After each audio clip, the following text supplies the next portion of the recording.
Hola, ¿cómo están? Buenas tardes. Buenas tardes, licenciado. Buenas Buenas tardes, tardes. licenciado. Hola, ¿cómo están? Bien, Liz, ¿usted? Todo bien, gracias. Comenzaremos, por favor, revisando nuestra lectura que teníamos planificada para el día de hoy.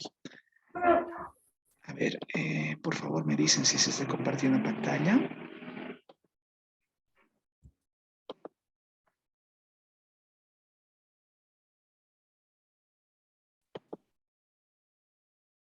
Ok, a ver, que vaya cargando.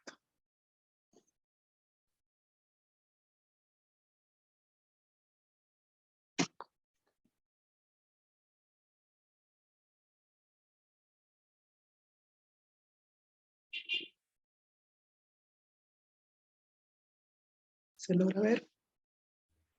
Sí, Sí, licenciado. licenciado. Gracias. Ya, para hoy teníamos encomendado el que puedan dar una revisión al documento de Ernesto Sherif, Memoria Inflacionaria, Histéresis en la econometría de la demanda de dinero para el caso boliviano, 1970-2010. No sé si es que alguien gusta tomar micrófono y comentarme un poquito de qué trata lo que ha leído, ¿no? La comprensión. Incluso estaría agradado de que me comenten si les ha parecido muy complejo. Ha habido partes que no han sido de tan agradable lectura, que no han sido comprensibles. Yo, licenciado, Por favor, auxílieme. claro que sí, licenciado. Bueno, a lo que sí estaba leyendo, lo que nos dejó en cargo, yo también quería averiguar a más profundidad qué era lo que se refería a histéresis. Y nos dicen, ¿no?, que el concepto de histéresis en economía ha sido también sacado de los conceptos del ámbito de la física. ¿Y a qué se refiere? Se refiere al proceso mediante el cual una propiedad que ha sido modificada por un factor externo no recupera su valor original, aun cuando la causa de la modificación ya no esté o haya desaparecido. En este caso, podemos ver la histéresis en relación con la memoria inflacionaria, ¿no? Y comenzando ya con el documento, podemos iniciar con la parte de la introducción que nos dice, ¿no?, que la sustitución de monedas ha estado vinculado a lo que son las aceleraciones inflacionarias, particularmente en los países de Latinoamérica, en la década de los 80 y 90. Estas distorsiones macro fueron causadas por las altas tasas de la inflación, que acrecentaron también la urgencia de poder dar algunas políticas o proponer algunos cambios para poder detener esta inflación e iniciar con lo que es la recuperación de las variables reales, que son el empleo y la producción. Entonces, se dejó de lado el tema de remonetización, pero como endógeno a los cambios estructurales que vamos a considerar necesarios para el llamado despegue económico, que en caso como lo es Bolivia, nunca llegó a ser efectivo. De ahí se va a ir luchando contra la inflación, ya que se tiene que encarar medidas de tipo económico e incluso también esto afecta en ámbitos políticos y jurídicos, porque la inflación se había incorporado y se incorpora cuando sucede en un país en las decisiones económicas y afecta también a la población. Entonces, para frenar estos procesos de alta inflación y por ende que rebasan los niveles de hiperinflación, los diferentes estrategias para estabilizar estos niveles de hiperinflación, desde aquellas, desde yendo a teorías heterodoxas hasta las más conservadoras, ¿no?, que podrían ser del Fondo Monetario Internacional. Y en este trabajo, que lo considero bastante interesante, se toma el caso de Bolivia para poder ensayar una especificación alternativa de lo que sería la demanda de dinero con criterios comunes tanto para periodos de baja inflación como para lo que son todo lo contrario, que son periodos de hiperinflación. El planteamiento del problema nos menciona que Bolivia enfrentó la sexta mayor hiperinflación del presente siglo entre abril del 84 y agosto del 85, lo cual fue detenido con un programa de estabilización de alto contenido ortodoxo. Esto fue un proceso muy brusco, para la caída de la demanda de moneda nacional. Y lo más interesante de esto es que cuando los determinantes clásicos de la demanda de dinero volvieron a sus posiciones anteriores a la hiperinflación, los saldos reales en moneda nacional no volvieron a sus niveles previos. A eso me refería inicialmente a histéresis. Por más de que ya no estaba ese factor externo que realizaba, por así decirlo, daño, aún así seguían quedando secuelas. Y en la parte posterior, que sería la ilustración 1, nos menciona, ¿no?, que vamos a establecer la caída de los saldos reales con la variable M y la inflación con INF y la actividad económica con el PIB. Y nos menciona, ¿no?, que esta caída de los saldos reales estuvo acompañada no solamente de la inflación, como pueden ver en los años del 85 y 86, ¿no? Ya estaba bajando en los años 84, pero por más de que ya no estaba para el año 86, seguía, y es como que esa secuela que no se recupera fácilmente. Entonces, por ende, la caída brusca de los saldos reales, acompañada de la elevada inflación, provocó que el crecimiento económico también disminuya y por ende se desestabilice. Entonces, podemos resumir estos tres gráficos que nos demuestra la histéresis, que la memoria inflacionaria va a afectar decisiones económicas tanto en el corto como en el largo plazo en los agentes económicos. Además, se ha observado el rol de la memoria inflacionaria en la lenta recuperación de economías después de soportar un periodo de alta inflación.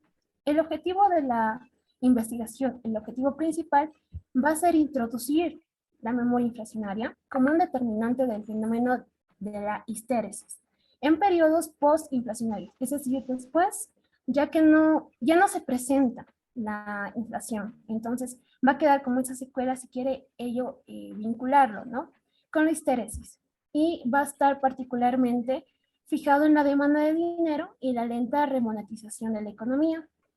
La hipótesis principal va a ser demostrar que la memoria inflacionaria juega un rol significativo en la aparición y duración de los fenómenos de histéresis, que se presentan con posterioridad a estabilizaciones macro que van a ser exitosas tras periodos de alta inflación. El diseño metodológico, que me parece importante tomar el punto de que este trabajo va a tener una vertiente cuantitativa donde vamos a especificar o se va a especificar modelos de series de tiempo para Bolivia, incorporando así la memoria inflacionaria en línea al modelo analítico desarrollado. Por ende, el trabajo empírico va a estar basado en información estadística de series de tiempo. Posteriormente, también considero que la psicología también es una ciencia de la cual nos podemos ayudar muy bien los economistas o los que estudian economía con bastante, no sé, diversificación de ramas para complementar, va muy bien la psicología. Y algunos aspectos neuroeconómicos se hacen de mención, pero lo que yo me quisiera ir es a la memoria, la inflación y la economía de la información, que nos dice que la inflación boliviana que se va a estudiar en ese trabajo va a registrarse en los procesos donde hubo hiperinflación, por lo que también esto puede afectar a la conducta de las personas, porque a largo plazo va a provocar especulación y huida del dinero nacional. Y también nos relacionan la memoria inflacionaria con las expectativas. Una expectativa podría ser vista como una predicción informada de hechos futuros. Y esta formación de expectativas en el ámbito de un sujeto estaría influida por la selectividad perceptiva, que va a ser ese proceso que nos va a referir a la elección de información que va a provenir de los hechos. La selectividad, a su vez, va a estar guiada por los constructos personales o patrones esquemáticos elaborados por el sujeto. Para el caso de los economistas, este trabajo teórico tiene que concentrar todos sus esfuerzos en poder modelar esas expectativas. Es decir, tienen que poder adoptar ciertos supuestos matemáticos, estadísticos, inferenciales, econométricos, etcétera, para poder introducir las expectativas en los modelos económicos. Ya yéndonos saltándonos algunos puntos para poder ir a lo que también considero importante, es que la memoria inflacionaria y la inflación inercial, ¿a qué se va a referir la inflación inercial? Va a ser que la memoria inflacionaria se va a vincular con la persistencia de la inflación. Esta persistencia de la inflación se va a hablar o se va a referir a eso que conocemos como inflación inercial. Luego podemos ver, ya con esto termino, que la histéresis en el punto 3, la memoria inflacionaria y la demanda de dinero.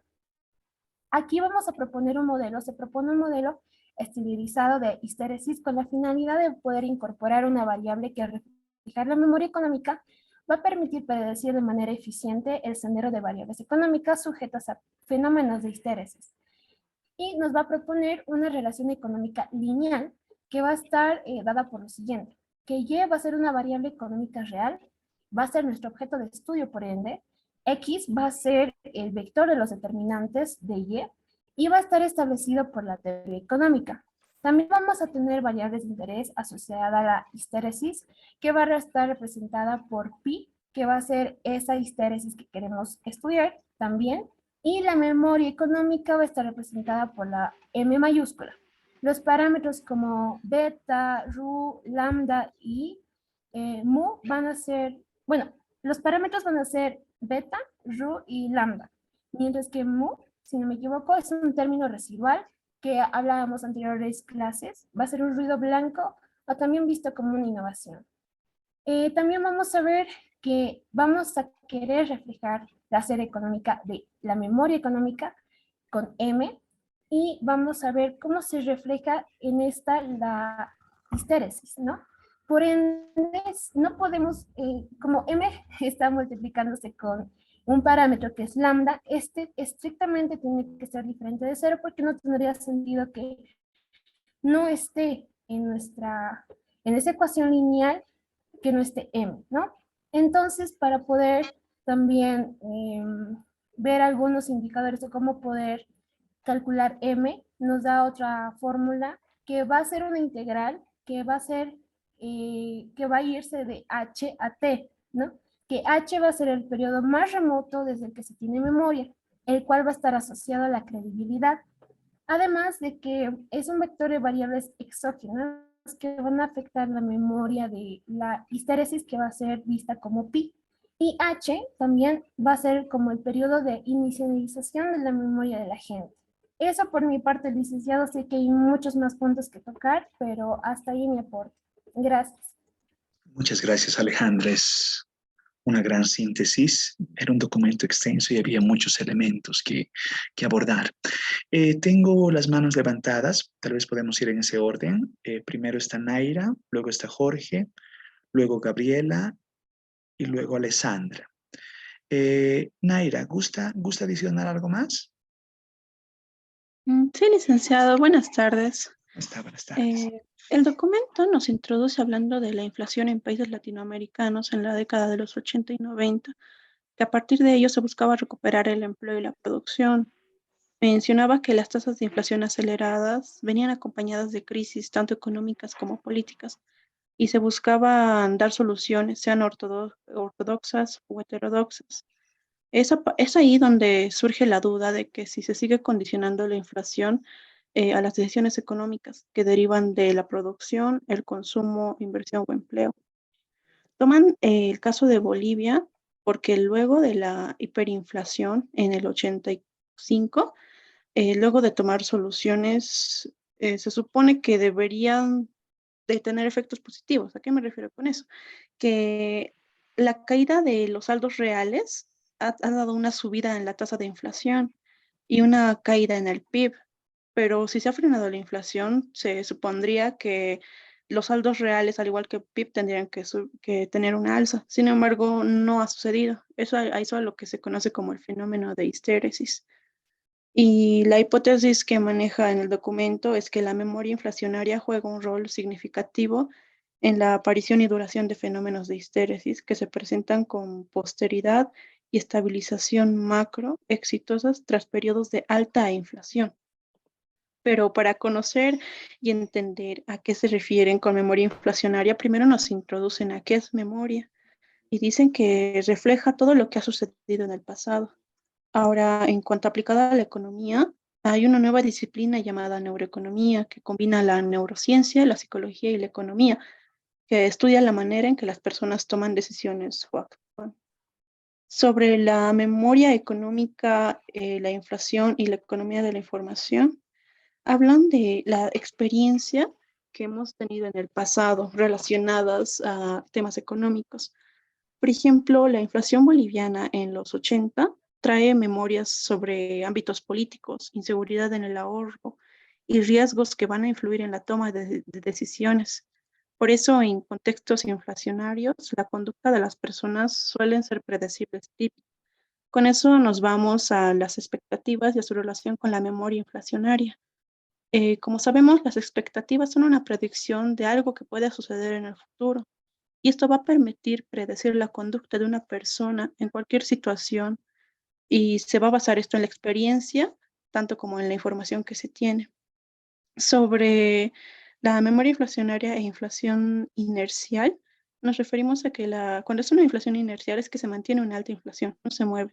Entonces, la memoria inflacionaria va a condicionar la toma de decisiones económicas, quitando efectividad a las políticas económicas. Luego nos muestran un modelo de histéresis en donde actúan el crecimiento, consumo, demanda de dinero, la memoria económica M, que como le había mencionado mi compañera Arlet, aplicados a Bolivia con evidencia empírica, se llega a la conclusión de que la memoria inflacionaria sí juega un rol importante para los modelos econométricos en las variables que sufren de histéresis, como la demanda de dinero en Bolivia. Se llega a la conclusión de que mayor memoria inflacionaria se va a reflejar mayor riesgo de tener dinero en efectivo. Eso, licenciado Rosales. Muchas gracias, Naira. Jorge, ¿gusta adicionar algo más? Sí, licenciado. Por favor, ayúdame. Bueno, se dice que había una distorsión macroeconómica en Latinoamérica entera, ¿no? De 1980 a 1990, esto caracterizado por altas tasas de inflación. Bueno, dice que se busca recuperar los niveles reales y esto bajo un grado de bajo un grado de monetización, pero dice que no había no había una libertad política monetaria.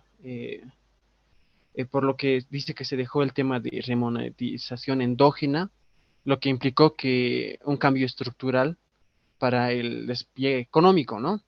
Pero esto da ejemplos de que esto no funcionó y aquí toca el tema de Bolivia y dice que aquí no fue efectivo este despliegue económico, ¿no? Y bueno, nos habla un poco más de Latinoamérica, dice que, bueno, una alza de la inflación tiene relación directa, ¿no? Con la crisis económica y esto va a traer a la vez una crisis política. Bueno, dice que para que la inflación sea alta, eh, perdón, ante esas tasas de inflación se toman medidas económicas, ¿no?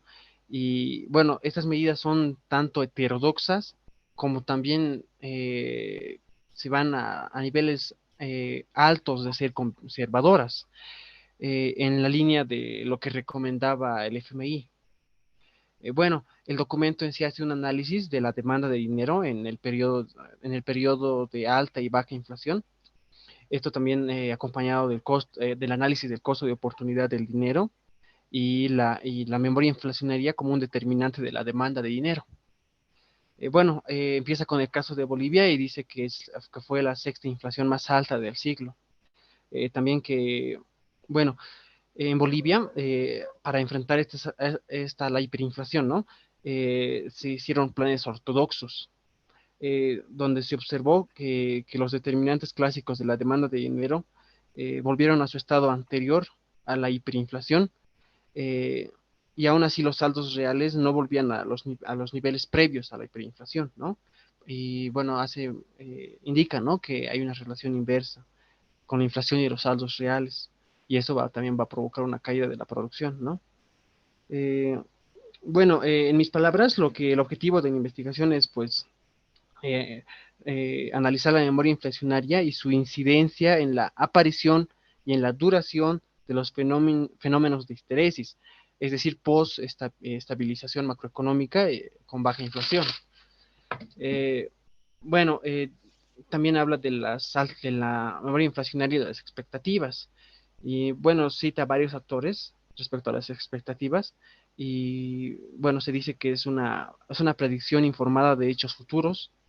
También dice que las predicciones permiten predecir la conducta de una persona en cualquier situación dada, por lo que las expectativas están basadas en experiencias previas de los individuos, por lo que esta refleja el sentir de una persona respecto a un tema, ¿no? Bueno, en términos más generales, las expectativas se generan con datos pasados, considerando el estado de la economía, las acciones del gobierno y las estrategias que se van a hacer, ¿no? Bueno, posterior a esto se realiza un modelo un modelo estilizado que refleja la memoria económica. Esto enfocándose en los saldos, en las variables o en los niveles reales, ¿no? Como la producción real, el consumo real, inversión real, eh, tomando en cuenta a los sectores determinantes de los niveles reales, también toma en cuenta la memoria económica y también parámetros que son términos residuales de ruido blanco, ¿no? Luego también en este modelo se hace un despeje de las memorias inflacionarias, esto para que capture en todo momento lo que va a generar, ¿no? Y bueno, luego de esto se verifica que, bueno, con una estabilización, luego de una estabilización, la recuperación de las variables es de manera más lenta, incluso cuando los indicadores están en niveles previos a las crisis. Eh, bueno, también nos habla de un poco de Bolivia, ¿no? Un poco de historia de Bolivia y, bueno, dice que fueron 18 meses de alta inflación eh, y que bueno, luego de 1986 la inflación empieza a converger a tasas bajas. Y bueno, se verifica que en este periodo se registraron niveles negativos de la tasa de ahorro y de la tasa de crecimiento. Eh, y bueno, dice que a mediados de los 90, tras los ajustes fiscales severos, recién se logró revertir estas cifras negativas. Eh, Bueno, dice que, bueno, ahora sí un poco de historia de la inflación, ¿no? En Bolivia, y dice que cambios estructurales en 1952 y también la situación infavorable del mercado internacional con el precio del estaño causó una aceleración de la inflación. Eh, Luego dice que después de esto se creó el Plan Ender, y con este plan se logró una estabilidad monetaria entre 1956 y 1972, incluso con 7 golpes de Estado. Bueno, el plan Ender dice que consistió bueno, en racionalizar los subsidios, devaluar el tipo de cambio y, bueno, todo esto para lograr la estabilidad de la inflación en el corto plazo. Bueno, luego en 1974 dice que se elevan los precios del estaño, se hace un contrato con Argentina para exportar gas, y todo esto eleva la situación, ¿no? Mejora la situación de la balanza de pagos. Todo esto permite que haya una estabilidad de la inflación hasta 1979. Eh, Luego en el gobierno de Lydia Gayler dice que se hizo un cambio, ¿no? En las políticas económicas, lo que hizo que se acelere la inflación en Bolivia. Bueno, también posterior a el derrocamiento a Lydia Gayler por un gobierno militar, dice que también se hizo un bloqueo económico a Bolivia. Esto por Estados Unidos acusando que este gobierno está involucrado con el narcotráfico. Y bueno, tras esto dice que en 1981 el Banco Central de Bolivia limita la venta de divisas, creando un sistema dual de cambio. Eh, pero aún así no se logra controlar la aceleración de la inflación y todo esto termina pues en la hiperinflación. Eso podría aportar, licenciado. Muchas gracias, Jorge. Realmente agradezco ese apunte histórico que por eso ponía este gráfico que siempre es interesante revisar. Yo sé que ustedes llevan como una materia. Vamos a hablar un poquito al respecto. Ese es parte de su pensum, tener el tema de historia económica boliviana. Por supuesto, todo esto debe ir conectando. Gabriela, ¿gusta adicionar algo más? Sí, licenciado, buenas tardes. ¿Se me ¿Cómo está? escucha? Se le escucha muy bien. Bueno, en la lectura que nos ha dejado, que es memoria inflacionaria e histéresis en la econometría de la demanda para el caso boliviano, en los años 1970 a 2010, Bueno, memoria inflacionaria quiere decir huellas de experiencias relativas al fenómeno económico. Histéresis quiere decir, bueno, tiene como objetivo separar lo que es el grado de inercia de lo que es la tasa de desempleo y también sus determinantes macroeconómicos, ¿no? Eh, en acá decía en la parte de la introducción, decía, ¿no? Habla sobre lo que es la sustitución de monedas que ha estado relacionada con lo que es las aceleraciones inflacionarias, que particularmente estaba en lo que es en los países latinoamericanos en los años 1980 a 1990. Se ve, ¿no? Dice, ¿no? Que ha habido distorsiones macroeconómicas que han sido causadas por lo que es por altas tasas de inflación que han crecido, en la cual había una urgencia de contar en lo que es los diagnósticos para detenerse, podría decir, ¿no? La inflación y empezar con lo que es la recuperación de lo que es las variables, eh, como por ejemplo el empleo y la producción. Y también se habla que para frenar los procesos de lo que es la inflación y la hiperinflación, los gobiernos tenían que ver estrategias y algunos puntos para parar, se podría decir, lo que es la inflación. Y desde, desde puntos heterodoxos y ortodoxos, como ya lo han dicho mis compañeros.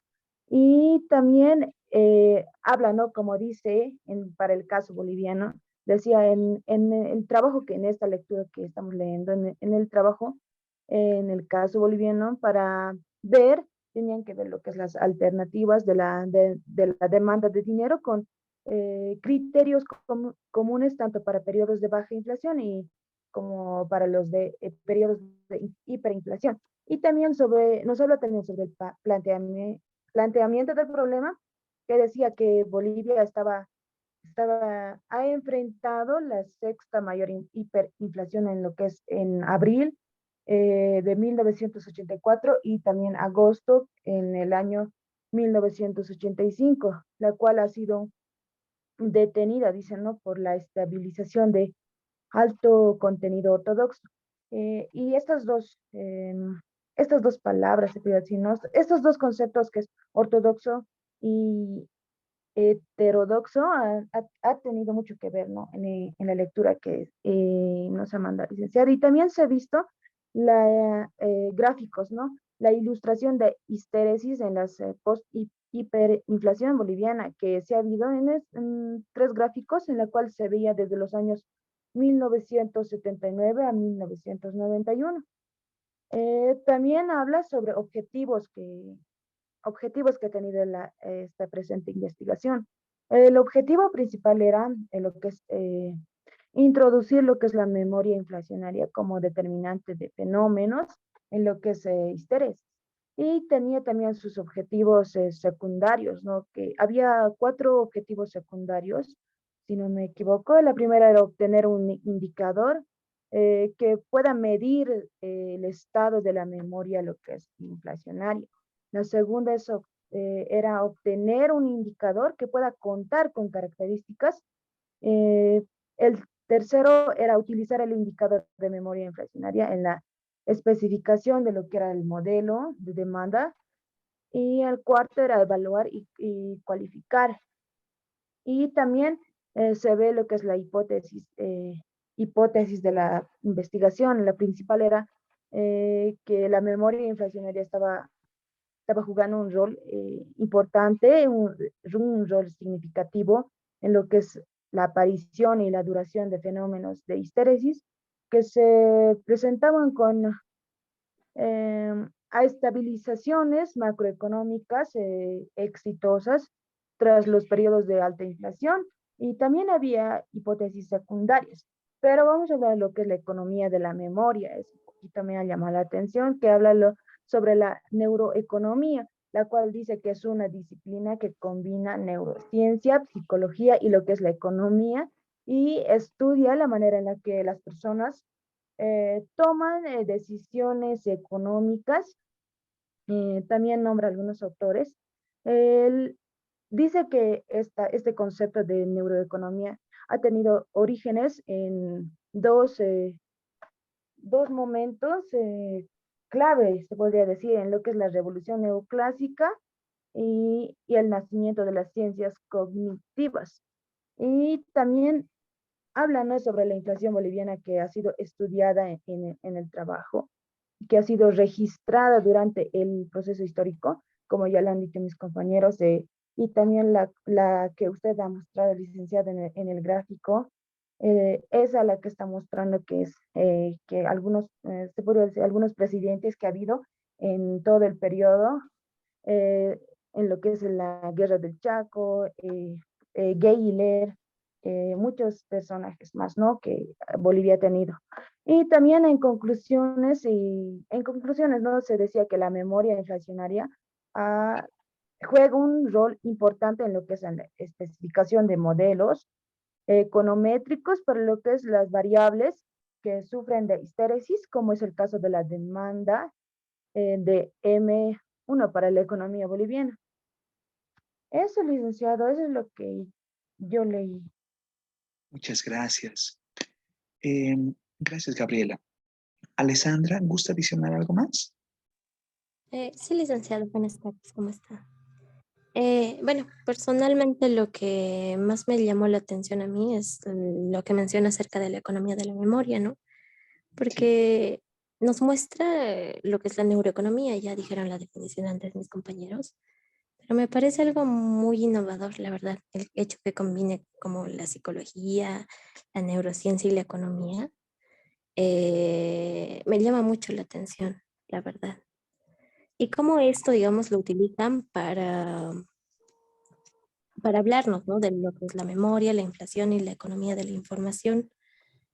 Entonces, o sea, respecto al trabajo, por ejemplo, nos menciona, o sea, que estudia la inflación y durante, o sea, el proceso histórico, ¿no?, de la inflación.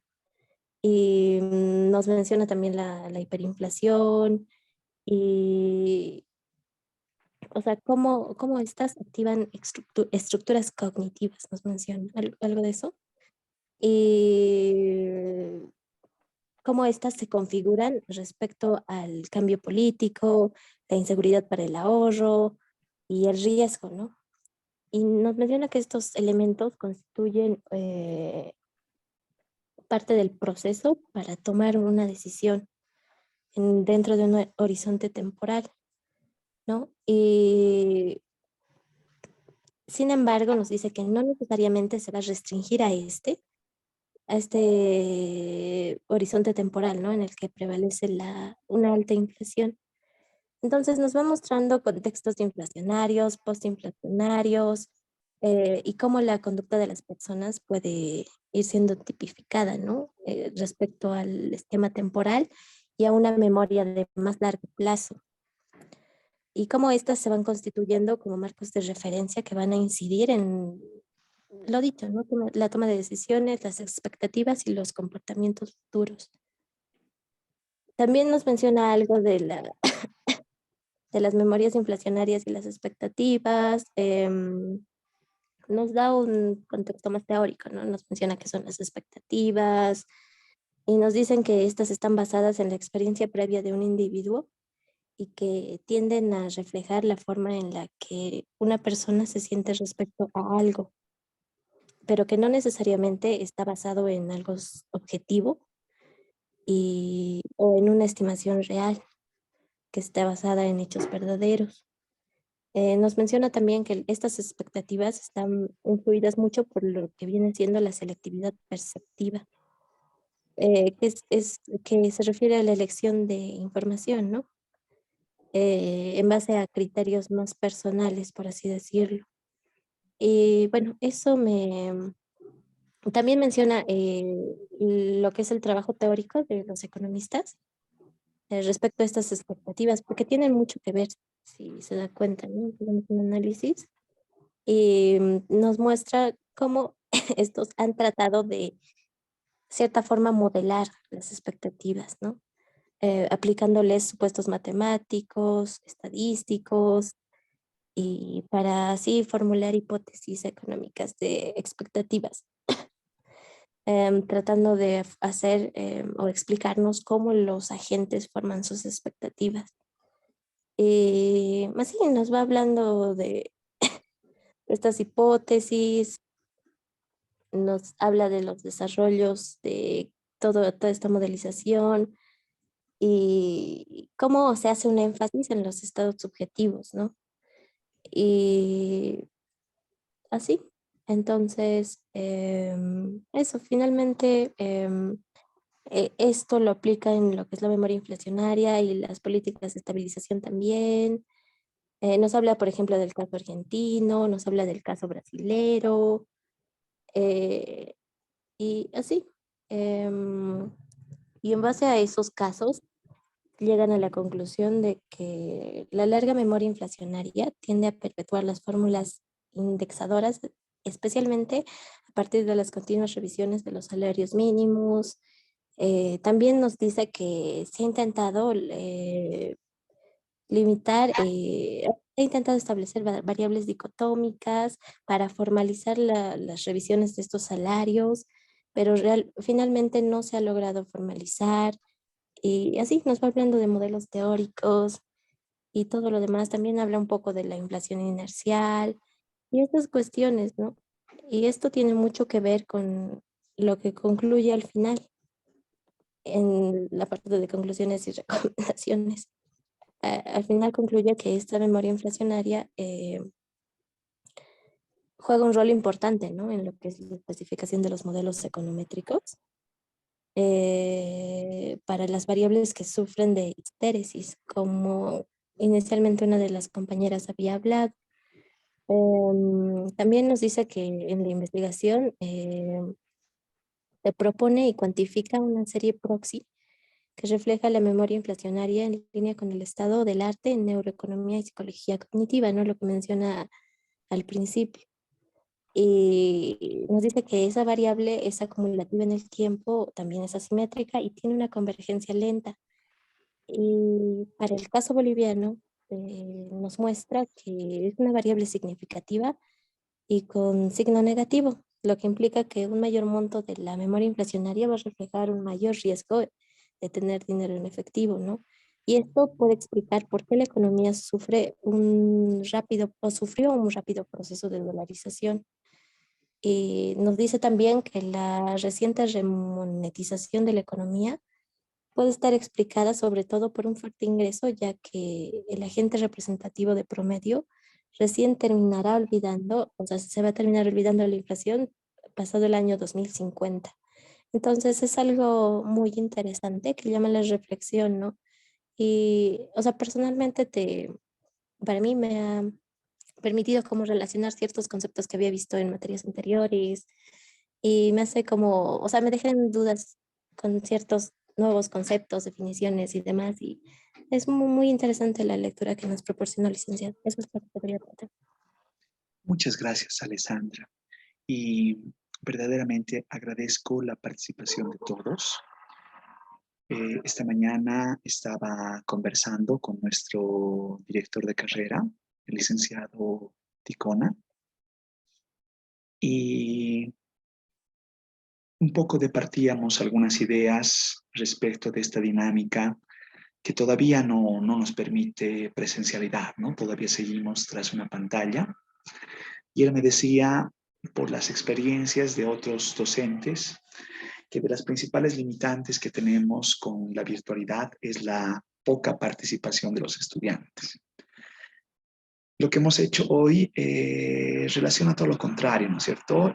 Ustedes de manera voluntaria han ido comentando un documento que incluso quisiera asociarle al licenciado Ticona la exigencia del día lunes para hoy de un documento de 70, 71 hojas que ya de por sí su revisión es demandante en tiempo, ¿no es cierto?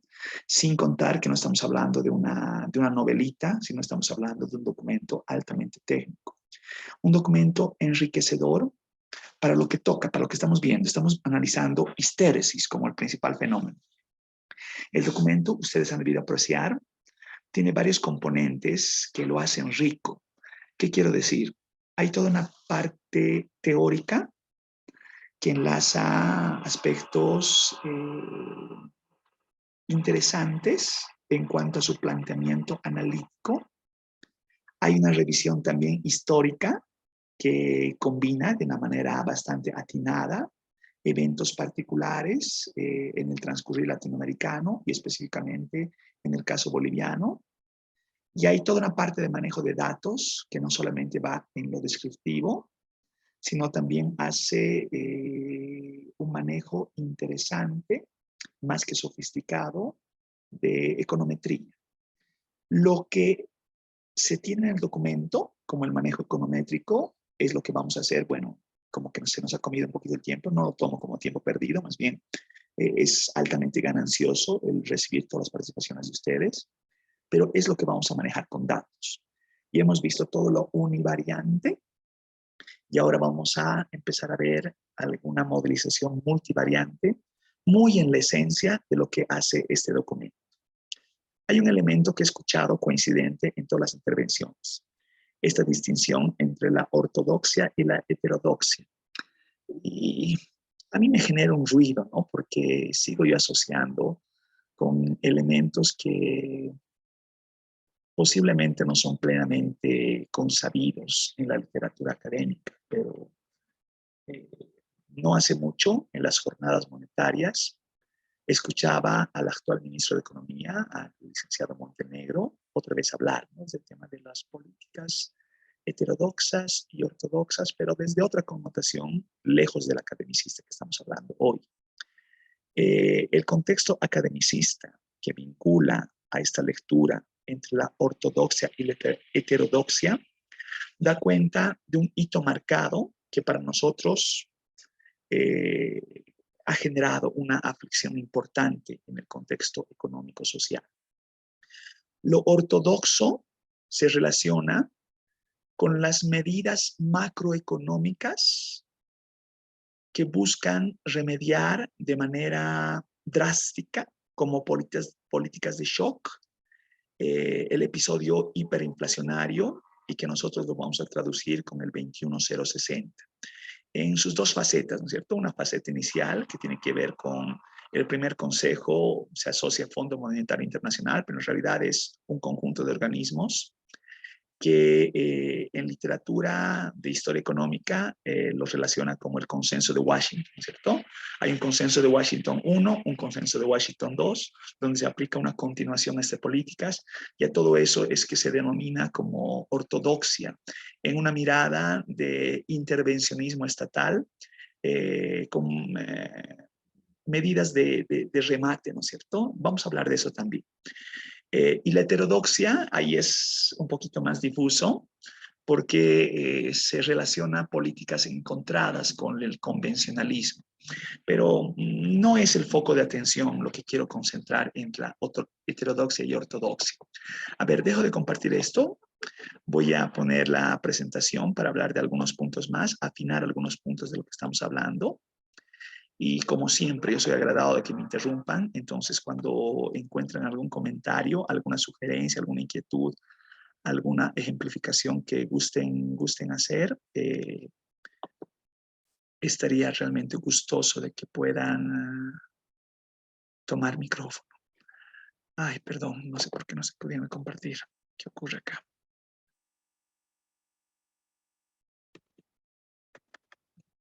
Ya, creo que ahora sí. Me dicen, por favor, si se está viendo.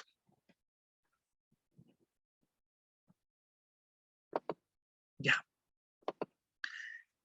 A ver, vamos a ir con ideas básicas que ustedes las han dicho, producto de la lectura.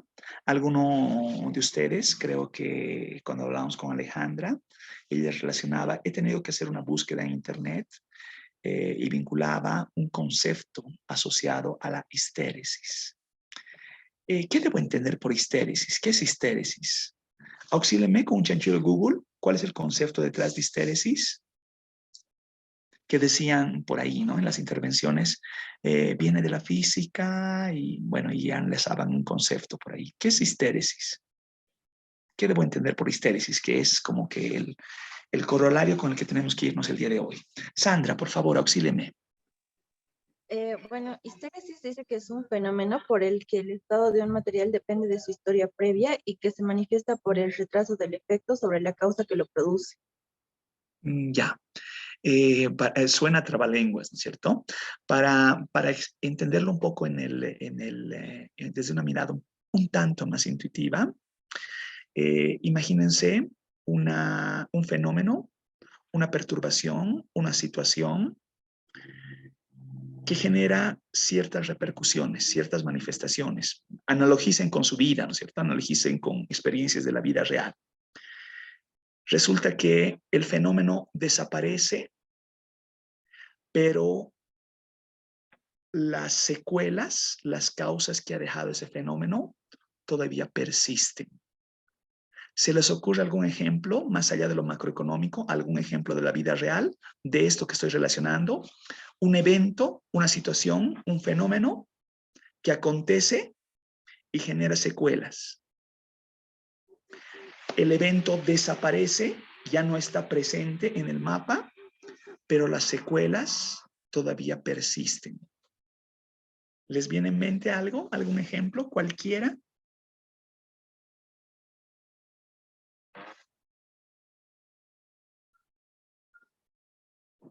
A ver, iremos con el concepto, ¿ya? Que debe estar por ahí asociado. Dice, desde la analogía economicista de este fenómeno que es propio de la física, ¿no? Dícese de la histéresis como un fenómeno económico expresado en variables, en este caso variables macroeconómicas, que muestran una tendencia y luego revertir la misma se hace complicado mediante el manejo de política. En términos más coloquiales, lo que les decía, existe un evento, la manifestación de una variable, y puede ser que esa manifestación, no puede ser, desaparece, pero sus secuelas persisten en el tiempo. Y en este caso estamos hablando de manejo de política, es difícil revertir las secuelas. Les pongo ahí algunos ejemplos, ¿no? Cuando incremente el desempleo, pueden suceder episodios por razones diversas. Puede ser, no sé, como en el caso de la relocalización de la Comibol, con más de 20,000 trabajadores despedidos de la noche a la mañana. Y luego, a pesar que el evento ya ha terminado, se hace difícil revertir el proceso que comenzó en un momento y se genera una especie de permanencia, de persistencia, de recurrencia, de inercia.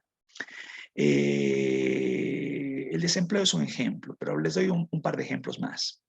En el caso de los, no sé por qué eso no se visualiza, los bonos, el subsidio de la gasolina. ¿Qué quiero decir con los bonos y el subsidio de la gasolina? Que pueden ser eventos que generen persistencia, una potencial persistencia en nuestro acontecer a 2022 Bolivia. ¿Qué pasaría si de pronto el gobierno decide eliminar el subsidio a la gasolina? Es bastante complejo. Y como que existió un episodio allá por 2010, 2011 creo, que justamente tomó las últimas fechas de año, se dio el anuncio por Navidad, y fue tan complejo la medida, convulsión social, que el gobierno tuvo que desdecirse a los 2 días y decir, no, perdón, me he equivocado, lo siento, no era lo que quería hacer, y se desdice, ¿no es cierto? Y eso tiene que ver con algo que hablábamos el día lunes, el tema de la inconsistencia temporal.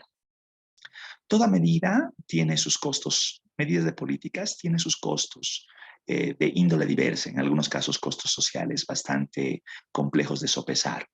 Lo mismo pasaría con los bonos, ¿no es cierto? Si de pronto uno va analizando cifras macroeconómicas, la deuda pública y el déficit fiscal están creciendo sustancialmente. Se dice que una de las medidas correctivas sería reducir ciertos programas sociales, ciertos bonos. La gran pregunta es, ¿se podrá revertir un Juancito Pinto? ¿Se podrá revertir un Juana Zurduy, un Renta Dignidad? Es casi imposible, ¿no es cierto? Porque se los toma como conquistas sociales y si de pronto se quita esta conquista social, bueno, pues es debacle, ¿no es cierto? Es realmente muy complejo. Entonces, ¿qué quiero decir con esto? Que la histéresis habla de cierta recurrencia que en variables macroeconómicas se tienden a persistir a lo largo del tiempo. Y Ernesto Sherif da cuenta con variables monetarias de este tipo de fenómenos. A ver, enlazando algunos resultados, también podemos relacionar, perdón, este es un ejemplo más, histéresis de precios, y aquí hablamos del documento de Ernesto Sherif, el de memoria inflacionaria e históresis de la econometría de la demanda de dinero para el caso boliviano, una serie de casi 30 años, ¿no es cierto? Ya decíamos, la histéresis, él lo relaciona con datos trimestrales posteriores a la hiperinflación y que reflejan, generan un eco, según los datos, hasta 2005. Hiperinflación, 84, 85. Se generan medidas de choque con el 21060. Se contrae gasto, se reduce el aparato estatal, se genera flexibilización laboral, se dan medidas fiscales y monetarias bastante rigurosas y con eso se revierte el periodo inflacionario.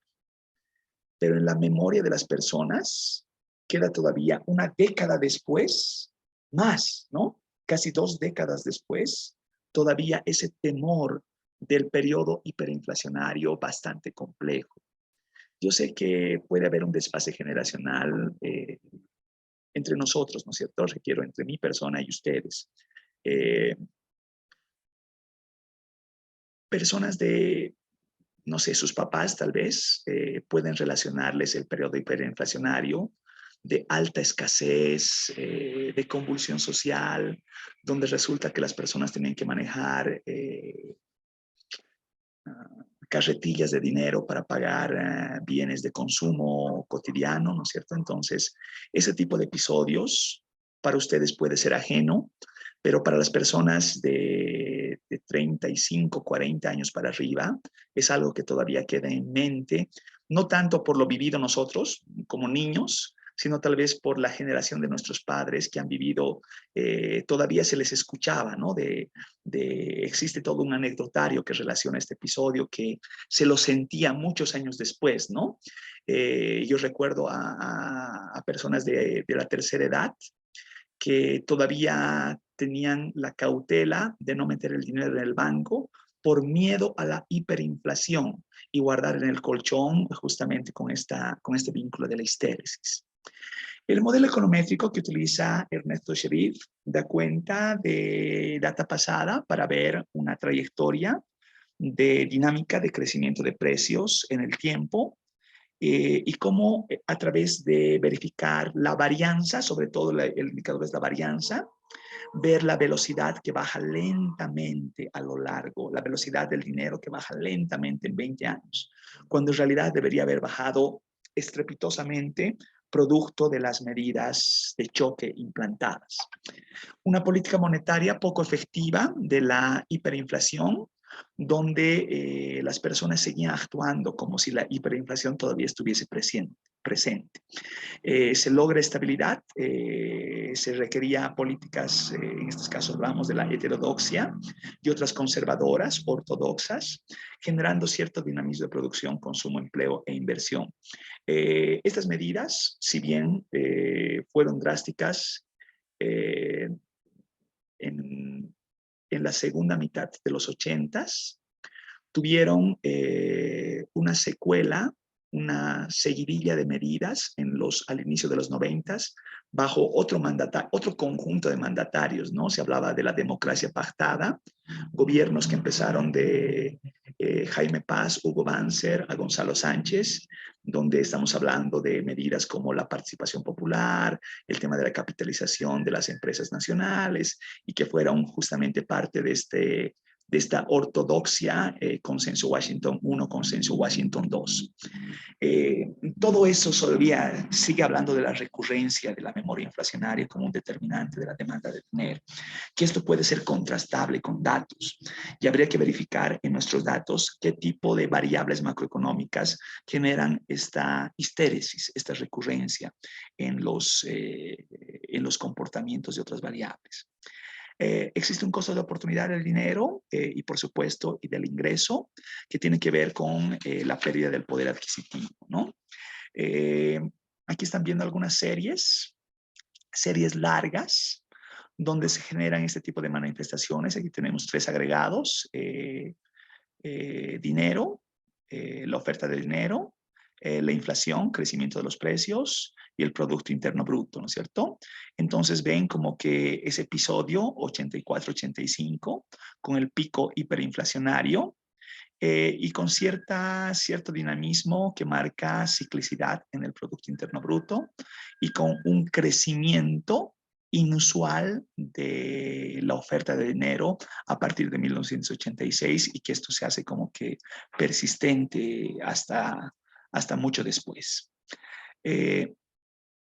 El documento relaciona a la memoria inflacionaria como un determinante de histéresis. Se usa algo que nosotros estamos analizando. De hecho, hemos ido un pasito más allá, hemos hecho arimas, pero en este caso va a ser una conexión multivariante, ¿no es cierto? Pero sigue usando series de tiempo. Algo que ustedes también han destacado en las intervenciones, el tema de la economía de la memoria, la neuroeconomía, algo que ahora se está desarrollando bastante. No existe la materia dentro de la carrera, no sé en qué parte alguien habla al respecto, pero existe un amplio desarrollo académico de la economía del comportamiento, el behavioral economics, ¿no es cierto? Que trata de analizar de que el supuesto del homus economicus es una intelequia, que las personas no toman decisiones del todo racional, y que más bien ciertas conductas son manifestaciones de índole repetitiva, ¿no? Como las conductas postinflacionarias y manifestaciones de series no estacionarias que en el caso del documento de Ernesto Sheriff se modeliza a través de un modelo de corrección de errores. ¿Qué es un modelo de corrección de errores? Un modelo de corrección de errores, que lo podemos modelizar, no es muy difícil de hacerlo, trata de mostrar el patrón recurrente y cómo se generan perturbaciones. Y si estas perturbaciones simplemente son un shock temporal o son un shock que de pronto genera un ruido a lo largo del tiempo. Si genera un ruido a lo largo del tiempo, es lo que Ernesto Sheriff hace a través de calcular varianza mediante simulaciones. Verifica una simulación persistente a lo largo del tiempo y cuánto tiempo dura producto de las condiciones iniciales. La memoria inflacionaria y expectativas, se habla de la experiencia previa de los agentes económicos, pero manifestada en variables macroeconómicas, ¿no es cierto? Aquí no es un uso de microdata, sino es todo con agregados, por eso es que también lo hace interesante, el documento es interesante en su manejo de data. Y una memoria inflacionaria vinculada con eventos coyunturales como son las políticas de estabilización, que procuraban en su momento generar credibilidad institucional en algo que hemos hablado la clase anterior del tema de coherencia temporal y credibilidad. Problemas con la reactivación de las variables reales. A ver, ¿qué quiero decir con esto? Pueden buscar esto en YouTube, yo sé que no es muy familiar para ustedes, pero todo el episodio de los 85 estamos hablando del paso democrático de Hernán Siles Suazo después de 10 años, una década de gobiernos militares. El primer gobierno democrático, que también es derrocado del doctor Siles, pasa a Siles Suazo con una renuncia intempestiva, ¿no es cierto?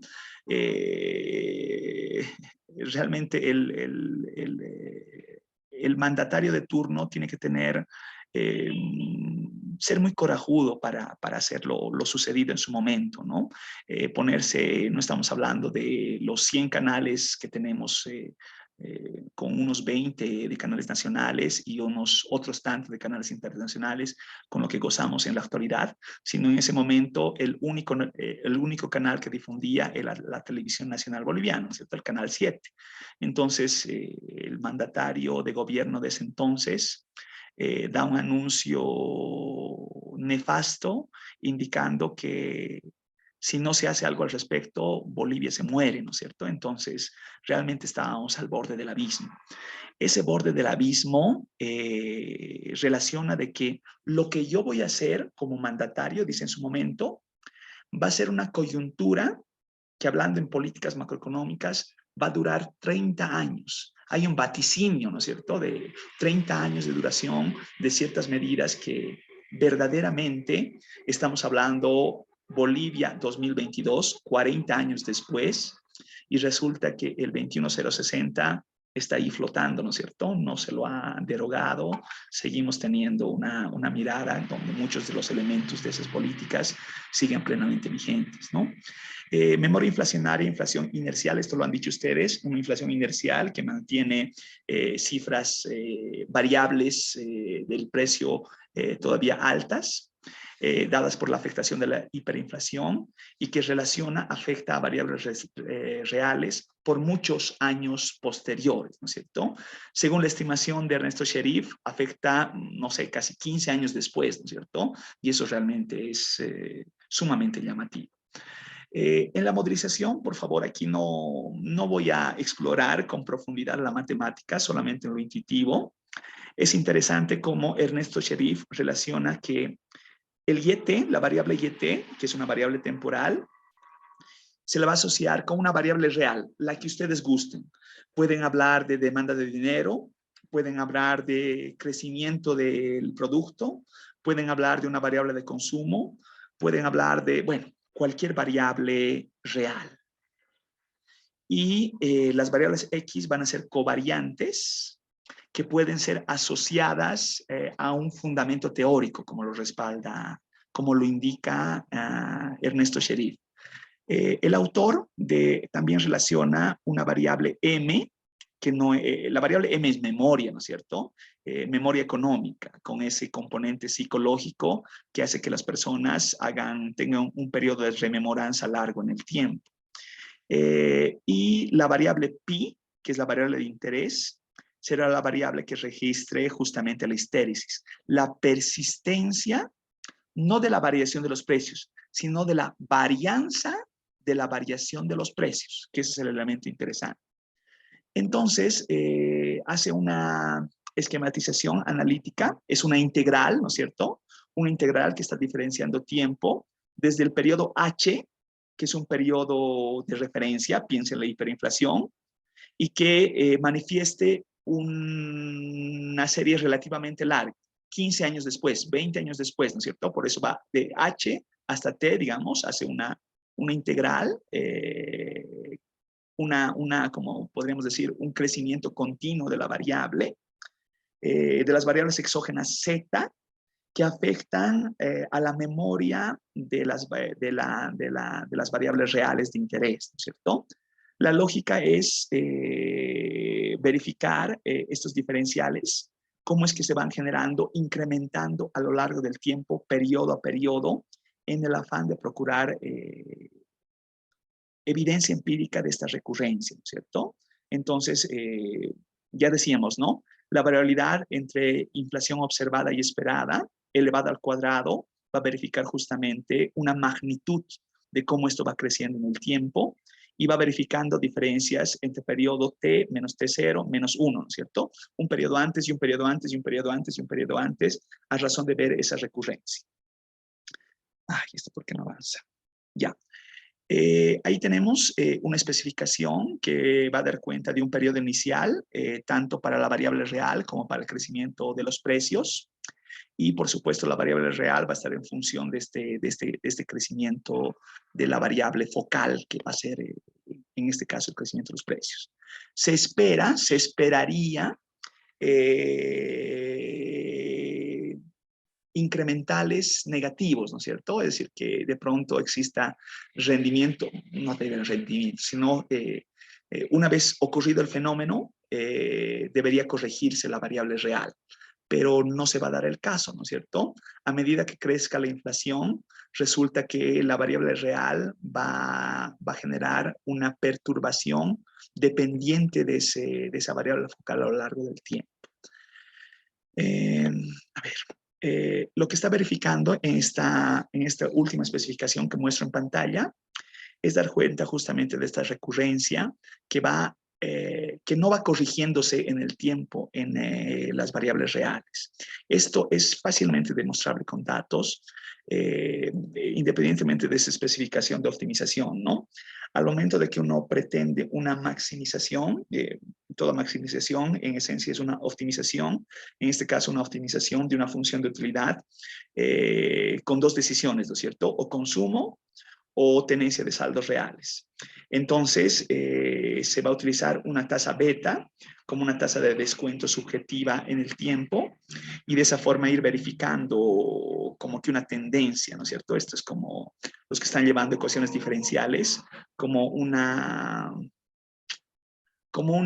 especificación de estado, ¿no? Si quieren verlo así, que permite ver la recursividad de las variables discretas como una memoria a lo largo del tiempo, ¿cierto? Sabemos que la especificación va a tener consigo el cambio de precios más el componente sistemático, que es el cambio de precios, más un componente no sistemático, el error idiosincrático, que debe tomar un comportamiento ruido blanco, ¿no es cierto? Comportarse como un normal, con media cero y varianza constante a lo largo del tiempo, a razón de que no influya el componente no sistemático dentro de la variabilidad de los precios. De esa forma se genera una especificación que justamente va a verificar la trayectoria de la variable de interés y la recurrencia de los mismos a lo largo del tiempo. Ahora, la forma como verifica esta recurrencia es a través de simulación de datos, ¿no es cierto? Que es el elemento que tal vez puede parecer curioso. Especifica un lagrangiano, ¿no es cierto? Donde justamente aquí la variable de interés es la variable lambda, ¿no es cierto? Dando cuenta que si la variable lambda es nula, es igual a 0, no existe memoria, no existe recurrencia. Y si la variable lambda es distinta de 0, positiva en este caso, se da la recurrencia, hay una memoria, hay una persistencia. La variable lambda, en términos de datos, los datos que utiliza Ernesto Sherif, se van a manifestar como varianza de la inflación. Entonces, si la varianza de la inflación crece, se genera un pico a lo largo del tiempo, se habla de que esta memoria está afectando a las variables reales a lo largo de la serie, ¿cierto? Bueno, estas especificaciones ya no son tan relevantes, simplemente es dar cuenta de la resolución de la optimización del proceso de optimización. Es un lagrangiano convencional que por proceso se halla la primera derivada y se la iguala a 0 y se encuentra el óptimo, ¿no es cierto? Un óptimo para la variable C estrella, óptimo para el nivel de consumo en función de los parámetros de interés y un óptimo para la variable M de saldos reales, ¿no es cierto? Igual con los mismos argumentos. Y de esa forma, bueno, este es solamente un gráfico teórico, ¿no es cierto? Que ve el periodo precedente a lo hiperinflacionario, dando cuenta históricamente de que el tema de la histéresis no es una exclusividad de la manifestación que ocurrió con la hiperinflación del 85, sino que en el caso boliviano, cuando ocurren perturbaciones complejas, vean por ejemplo en este caso, la guerra del Chaco en los años 30, y resulta que se genera un pico posguerra del Chaco, ¿no es cierto? Luego ven el plan EDER, ¿no es cierto? Que también es un plan de shock, que igual genera un pico y genera luego recurrencia a lo largo del tiempo. Luego estamos hablando del los episodios en los 70, se dice el gobierno de Banzer, de uno de los, posiblemente de los episodios con mayores crecimientos, tasas de crecimiento del producto en la década de los 70, que igual genera un episodio de pico, y luego hay una caída con la toma de la primera mandataria mujer del país, Lydia Gayler, que es donde empiezan los episodios de deuda, ¿no es cierto? Esa estructura sobreinflada del aparato estatal que justamente tiene caídas en producción. Nuestras principales producciones es materia prima. No hablamos de hidrocarburos, sino hablamos principalmente de minerales, y entre los minerales principalmente estaño. Entonces estamos relacionando un momento donde los precios internacionales del principal metal de exportación se viene abajo. Existe una caída en todo el sector minero, pero un aparato estatal que era inmenso, era gigante, sumado al hecho de que los procesos de deuda ya venían de una recurrencia de 10 años atrás. Los gobiernos subsecuentes militares en los años 70 se habían endeudado hasta generaciones que actualmente lo estamos pagando, ¿no es cierto? Se dice que los gastos más onerosos del país se han dado en esa década. Eso es cuestionable, ¿no? Porque habría que relacionar un paralelismo con, no sé, pues algún tema de poder adquisitivo con el Fondioc actual. Pero el punto es que de esas épocas data, por ejemplo, la construcción de la autopista, ¿no es cierto? La carretera La Paz-El Alto, que se dice que están sobreinfladas los precios, que se podría asfaltar todas las carreteras de Alemania con el mismo costo que ha costado la carretera La Paz-El Alto, que no es un tramo muy largo, ¿cierto? Bueno, toda esa debacle se va a manifestar en el periodo hiperinflacionario de más adelante.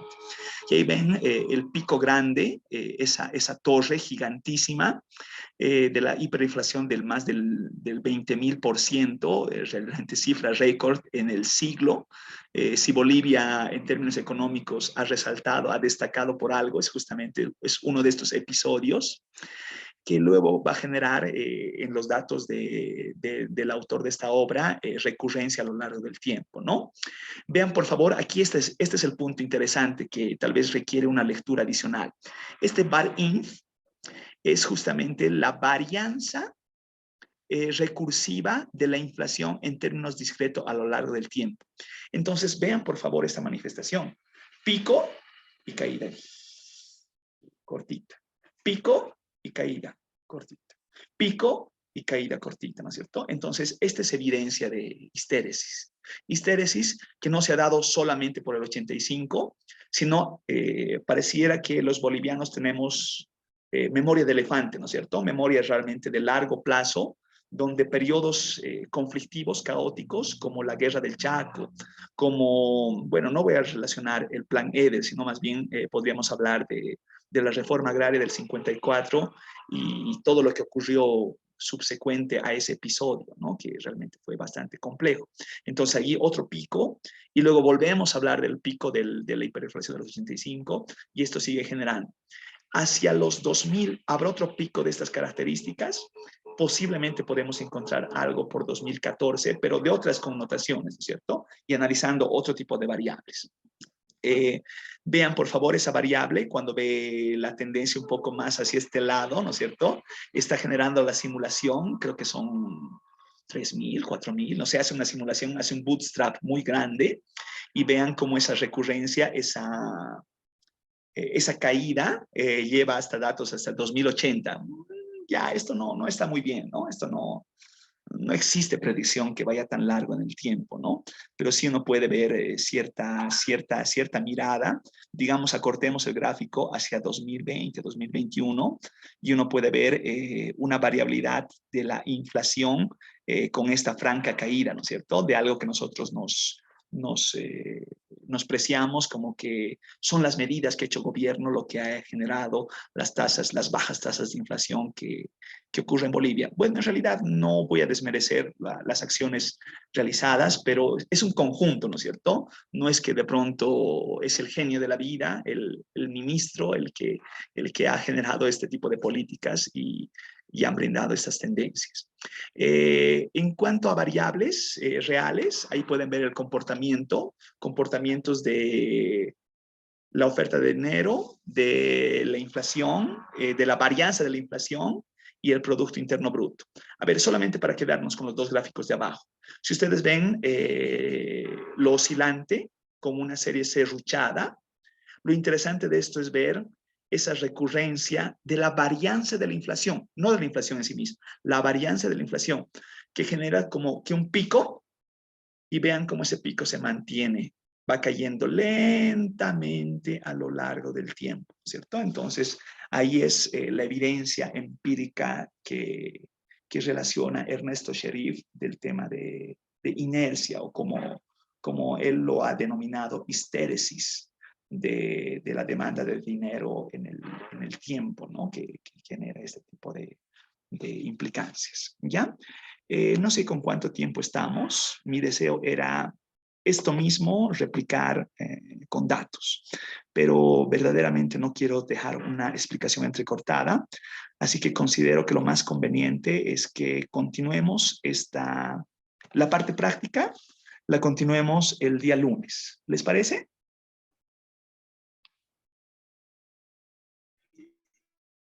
Sí, estaría bien. Está bien, licenciado. Ya, el lunes entonces, con las pilas puestas para analizar datos, ¿ya? Vamos a ver datos, vamos a utilizar nuestros datos. Jorge, adelante, por favor, le escucho. Licia, tenía unas dudas de macroeconomía a largo plazo. No sé si me las podía aclarar. O sea, son fuera del tema, pero son dudas que tengo. Por favor, Quería adelante. preguntar. Bueno, licenciado, primero, ¿la producción natural es igual a la producción potencial? Y también si esto es igual a la producción en pleno empleo. Primero con eso. Si A son ver, iguales.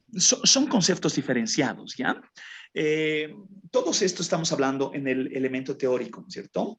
Se dice que se halla una tasa natural. No estoy hablando de un fenómeno en particular, ¿ya? Estoy hablando de una variable macroeconómica cualquiera.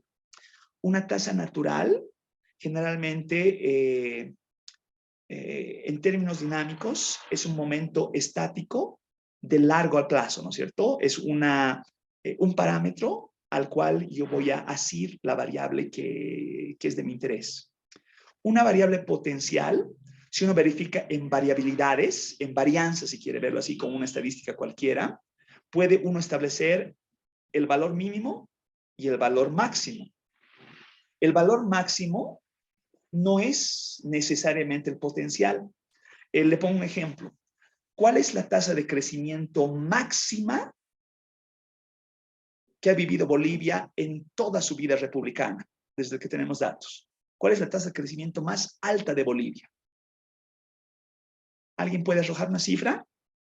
Y hablábamos, ¿no?, de hechos históricos, hablábamos de los 70s con el gobierno de Banzer, que ha habido las tasas más altas, pero hay una más alta que esa, que está por el 2014, 2013, 2014.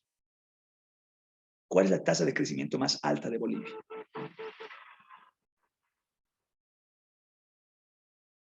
En el 2013, 6,8%. 6,8, ya. 6,8 es lo más alto. La pregunta, ¿será la tasa de crecimiento potencial? Si todos nuestros recursos, todos nuestros factores, hablemos de trabajo, capital, recursos materiales e inmateriales, están a pleno empleo, ahí voy con lo del pleno empleo, es muy posible que esa tasa de crecimiento máxima de 6,8 en una intelequia puede llegar a un nivel mayor. Si fuera el caso, ¿cuáles son las condiciones para hacer ello? Bueno, tenemos a continuación nuestro siguiente capítulo, es hablar de crecimiento y desarrollo. Vamos a hablar de eso también, cuáles son las variables. Pero por supuesto que el potencial no necesariamente es el máximo registrado. No sé si me doy a entender. Si estamos hablando del 6,8, es el máximo registrado, pero el potencial boliviano de crecimiento podría ser mayor que el 6,8. ¿Me doy a entender con eso? Sí, licenciado, entre el potencial y el pleno empleo, sí. Y ahora con la producción natural, eso, por favor, si lo puede repetir una vez más. En términos de manejo empírico, uno puede relacionar series, ¿no es cierto? Pensemos los últimos 20 años y hallar una media móvil. Quiero elegir una media móvil en términos simples.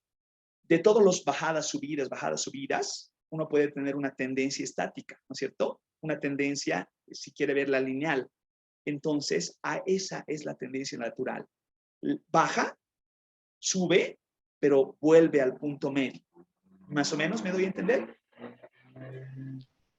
Sí, sí, licenciado. Pero Sí. la diferencia con el producto potencial, esa. El producto potencial es, como le decía, ¿no es cierto?, una intelequia porque existen muchas imposibilidades para tener todos los factores productivos a pleno empleo, ¿cierto? Con el simple hecho de mostrar trabajo, variable trabajo nada más. Si realmente todas las personas estarían a pleno empleo, a pleno uso de sus recursos, podríamos hacer crecer el PIB en tanto por ciento. No lo sabemos, se lo puede calcular, ¿no es cierto? Se lo puede simular. Recuerdo que había un estudio de Jeffrey Sachs que calculaba el PIB potencial e insumía variables bien interesantes, como por ejemplo el tema de la mediterraneidad. Y analizaba incrementales, de decir, el potencial del PIB de Bolivia es tanto, y si no hubiese perdido el mar, ¿no es cierto?, por decirle algo, resulta que hubiese sido esto más, y si resulta que no existiese este evento, y así hacía supuestos bien interesantes, y de pronto hablaba de un potencial, de un hipotético, de hasta esto podría crecer Bolivia si todas las condiciones están dadas. Pienso que podemos volver con esa literatura cuando nos toque ver crecimiento económico, y ahí hablamos un poquito más de este tema de factores. No sé si he rebuscado mucho la explicación, Jorge. Está bien, licenciado. Ahora, una duda más. Sí, sí, por Estaba favor. analizando el mediano plazo. Sí. Y bueno, cuando hacemos interacción, ¿no?, entre la curva de Phillips y la curva de Dio-Kun, Sí. hacer análisis Sí. de mediano plazo, se habla de una tasa natural de crecimiento. La Ahora, Nairi, ¿no es cierto? Sí, o sea, para obtener eso. Pero se habla en el proceso, ¿no? Se habla de la tasa natural de crecimiento. ¿Esta tasa natural de crecimiento podría ser la pendiente de la producción potencial o de la A ver, producción natural? está muy bien lo que está diciendo, está muy bien lo que está diciendo. Y esto lo vamos a hacer el día lunes, ¿ya?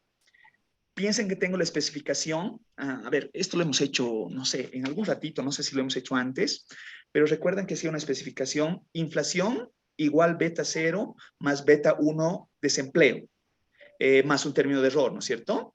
Pensemos que el beta 0 es el nivel de inflación cuando el desempleo es igual a 0. ¿Se da cuenta? Esa es una proxy de una tasa natural, si es que las condiciones estarían dadas, si es que no hay nadie desempleado. Intelequia, por supuesto, ¿no es cierto? Pero es una estimación que se la puede cuantificar. ¿Lo veamos con datos esto el día lunes? Perdón, si le Sí, sí, por entiendo, favor. entonces la tasa natural de crecimiento sería el intersecto. Sí, sí, sí, justamente. Sería el umbral que toca cuando estamos hablando de variable Y y variable X. El umbral, el diferencial, cuando la variable X es 0. Si la variable focal es la variable Y. Y entonces estoy verificando el máximo potencial y a partir de eso empiezo a verificar si esto crece, reduce o cómo se comporta. En términos empíricos, estoy hablando de un mínimos cuadrados ordinarios, cuando en realidad hay otras formas de calcular esa tasa natural. Pero para solamente la ilustración didáctica, podríamos hablar en este caso del intercepto. Está bien, licenciado, gracias. Otra pregunta más Por de favor, largo plazo. por En el favor. largo plazo se analiza la tasa de ahorro, ¿no?, como determinante de la producción por trabajador. Ahora, Ya, esta tasa de ahorro, ¿en qué se diferencia de la propensión marginal a ahorrar del corto plazo? ya. A ver, sé que esto necesitamos verlo con mucho más detenimiento. La propensión marginal, cualquier propensión marginal, es un cambio en cuantías discretas. ¿Qué quiero decirle esto? Si yo verifico cuánto cambia, no sé, a ver, voy a tratar de expresar esto con cifras para que se entienda, ¿ya? Piense que yo gano 100 bolivianos. 100 bolivianos estoy ganando a octubre de 2022. De los 100 bolivianos, yo 80 consumo y 20 bolivianos los ahorro. ¿Ok? Piensen que hago el seguimiento al siguiente mes. Y estoy hablando a noviembre de 2022. Vuelve los 100 bolivianos, pero resulta que ahora reduzco mi consumo y aumento mi ahorro. Voy a ahora consumir 75 y voy a ahorrar 25. Por tanto, la propensión marginal a ahorrar ha aumentado y la propensión marginal a consumir ha disminuido. Ha aumentado la propensión marginal a ahorrar en 5, término discreto, y la propensión marginal a consumir en la misma cuantía ha reducido. ¿Me doy a entender ahí? ¿Estamos bien hasta ahí? Sí, licenciado. Excelente, ya. Ahora, ¿cómo relaciono esta medida en el largo plazo? En el largo plazo ya no es una propensión marginal, ya no es un cambio discreto, sino es un elemento continuo de una serie de flujos descontadas en el tiempo. Ya no hay una valoración simplemente de decir el cambio de 5 entre mes y mes, sino yo verifico el conjunto del flujo, pensemos entre 2020 y 2025, de cuánto ha variado mi consumo y mi ahorro, y de esa forma agrego un total y verifico una tendencia de largo plazo. Esa es la gran distinción, el cambio discreto versus el cambio continuo acumulado, en términos de datos, si quiere verlo así. ¿Me doy a entender más o menos? Entonces, la tasa de ahorro sería como una tasa promedio de las variaciones de las propensiones marginales a ahorrar. Pero Eso, no verifico las propensiones marginales a ahorrar. En realidad veo el flujo constante. ¿Cómo puedo decirle? Ya, voy a seguir con el ejemplo ya para que se entienda. He dicho que había incrementado mi ahorro entre mes y mes en 5, ¿no es cierto? Ya, entonces resulta que ¿cuánto estoy acumulando de plata en el banco? En este ejemplo que estoy haciendo. El mes 1, en octubre, he acumulado 20 bolivianos. En mes 2, he acumulado 25 bolivianos. 45, ¿no es cierto? Y en mes 3 voy a acumular, no sé, otros 20 pesos y otros 30 y otros 40, ¿no es cierto? Entonces voy a ir agregando, voy a ir agregando. Y al final, la agregación total me va a verificar, seguramente va a haber bajadas, caídas, va a haber momentos donde saque plata de ese ahorro, meta mano a ese ahorro, quién sabe, lo deje en cero. El balance continuo del agregado va a ser el flujo de largo plazo. ¿Me doy a entender ahora mejor? sí, licenciado. Sí, Mucho ¿no es mejor. cierto? Es decir, no es que estoy verificando el marginal, sino el acumulado y cómo se ha terminado después de un plazo relativamente expectable, pensemos 5 años, cuál es el balance que he logrado con esos incrementales que subían y bajaban y cambiaban en cuantías. ¿Cuánto al final de cuentas tengo en mi colchón, si quiere verlo así, ¿no es cierto? Tengo en mi caja de ahorros. Ese va a ser el monto de largo plazo. Pero creo que es conveniente también verlo esto con datos para que se entienda mejor. Voy a tratar de ilustrarlo con datos. Licenciado, entonces hay, ¿no? En el INE, datos de la tasa de ahorro Claro, de Bolivia. de hecho se lo calcula como como una diferencia, pero sí se puede lograr cierta estimación de ahorro. Y puede ser el mismo ejercicio que estamos relacionando ahora. Verificar en el agregado los diferenciales mes a mes de ahorro y luego verificar los incrementales, pero en el conjunto. El más de todos los meses y cuánto ha generado un monto global. Y en el monto global, ahí es que verifica un largo plazo.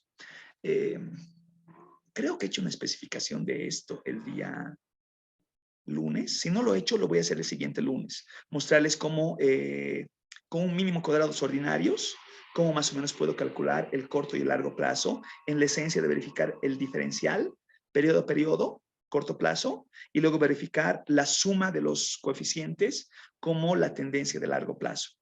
Pero lo vemos con mucho gusto. Y los datos sí hay, y habría que verificar cuán buenos son los datos. Ya, entonces dice, ¿lo ve factible si le pido al auxiliar que si es que Claro, podemos buscar datos de pero tasa de ahorro? por Ya, supuesto, listo. pídanle a Carlos, si vienen con esos datos el día lunes sería espectacular a razón de que podamos hacer algo, podamos hacer algún contraste. Listo, licenciado. Un Gracias. gusto grande, Jorge. Gracias, agradezco mucho sus consultas. Nos vemos el día lunes entonces. Hasta luego, doctor. Hasta luego a todos.